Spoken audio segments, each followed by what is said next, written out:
please introduce yourself? Kia ora. Ko Ngarimu Waru ahau. He uri a ngai tā manuhiri ki tūrakanui a Kiwa me te au pauri kei te kao, kei muri whenua. Tēnā koe. Thank you. Can you tell me a little bit about the ahika history? Ahika, from what I know, was the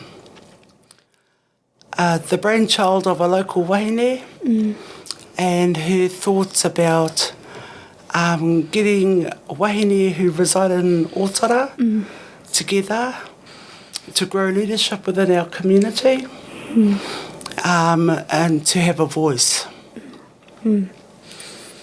Thank you. Matariki, awe mean to you. What does Matariki awe mean to you? Matariki, I guess, is the embodiment of mana motuhake, you know, about us owning our own, acknowledging our own, exercising our own. So when it was acknowledged by the government, I was hugely excited that we were able to express ourselves and celebrate an event that really belongs to Aotearoa. So that's been a very exciting thing for me. Thank you. What is our highlight for the Matariki event? With ahika, we deliberately chose to localise it for it to be meaningful, especially in our own neighbourhood. So those of us from ahika that got together to run our events, we made sure that it was very personable. We went to our local dairy and we were right in the speck of the middle of our little community and that it was a time for celebration. So we went out of our way to make sure our neighbourhood could celebrate with sharing food, being kind to each other,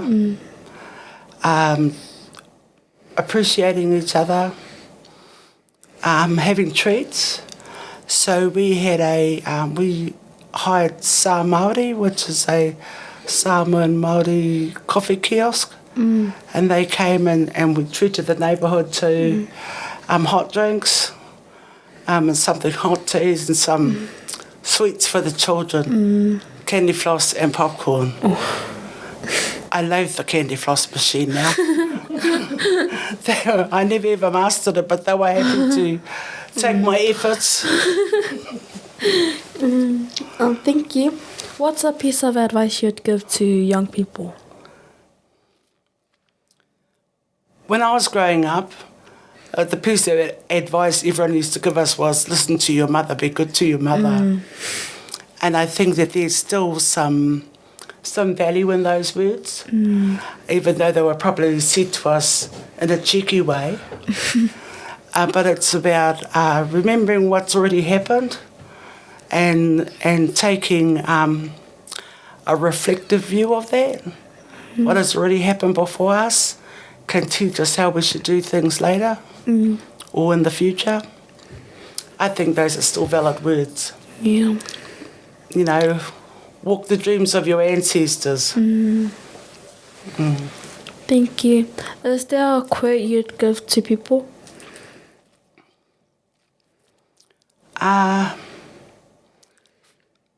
In terms of my mahi with ahika,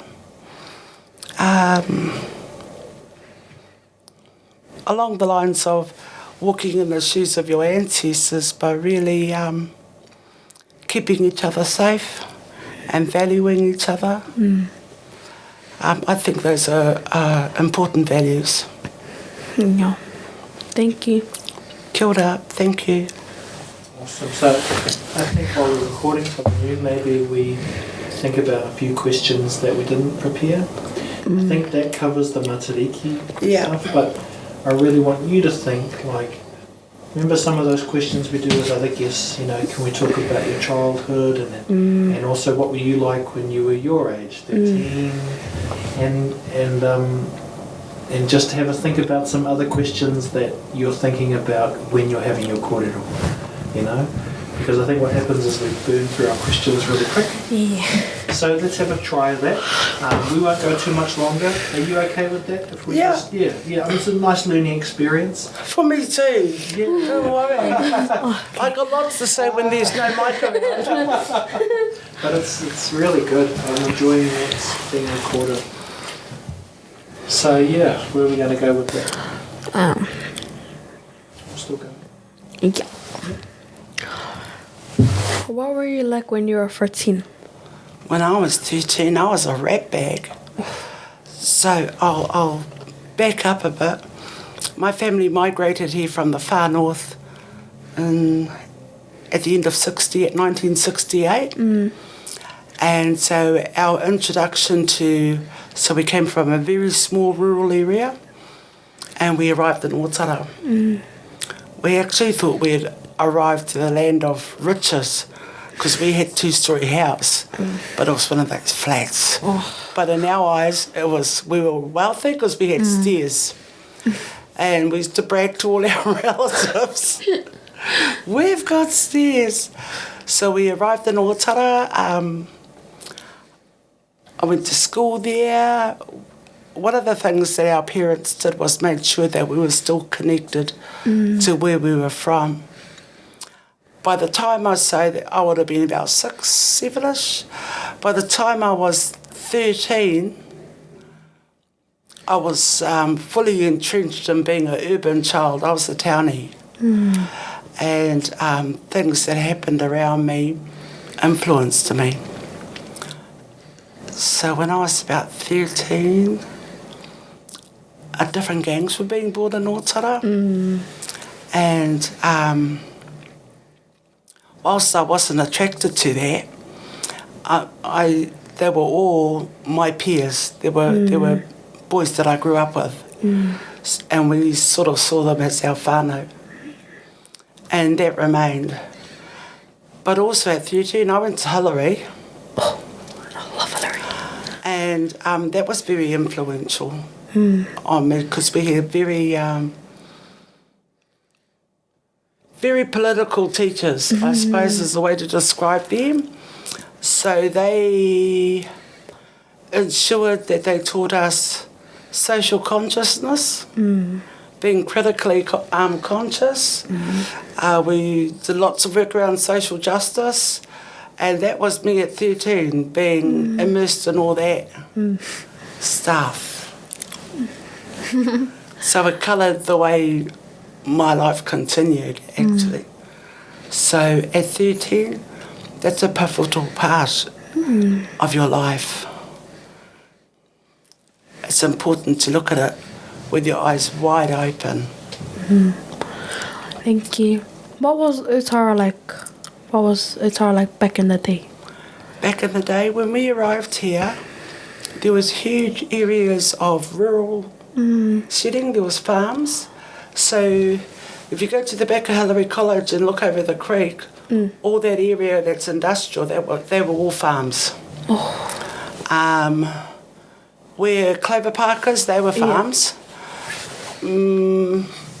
Down Springs Road, they were farms. So Otara was quite a small, condensed township, built up primarily around what was then the hydro dam. There were chimneys, and that's what Otara was known for, as a landmark, and they produced power there. It was when we first arrived in our neighbourhood. This is around Mayfield. There was mostly white people that lived there, and so by the mid-70s there was hardly any white people left. And they had gone. Otara back then, people were still connected to. It was a very religious community. I remember that everyone went to church. everyone played sport, so there was still that connectedness to who you are. Thank you. So do you have any questions for me that you'd like to ask? I'm really interested in, at 13, are you year 9? Year 10? 8. Year 8? Yeah. I'm really interested in what Hillary Collegiate looks like for you. It's different now. Yeah. I'd say it's more like surrounded by like our people and less surrounded by other people like white people. And I say it's outgrowing the back in the day Hillary than the normal, because now it's like more fights and bullying and that. But other than that, yeah, it's alright now. Yeah, we're still settling in, and yeah. Is it good having the babies there, the younger students there? Yes, the junior school kids. Oh my gosh. So I came from junior school. Okay. Yeah, so I started off from playgroup from our lovely teacher Pele, Miss Pele. Yeah, and went from there to the other playgroup, and then I came to primary, worked from there. Now intermediate, last year intermediate, and then my dreams are off to senior. Yeah. Do you think that the school reflects our community? Yeah, because now our school is really focusing on community. Like now we have a pātaka kai in our whānau, so we come there down every Fridays, put the food down, like for anyone who wants to come and have. Then it's like so different now, and we always go there every Fridays to give food to people, and we knock on people's doors to ask them if they want any kai or if they are keen for like a coffee or anything, Yeah. Thank you for coming today and being my guest. And thank you everyone for watching. Hope to see you in the next episode. Bye.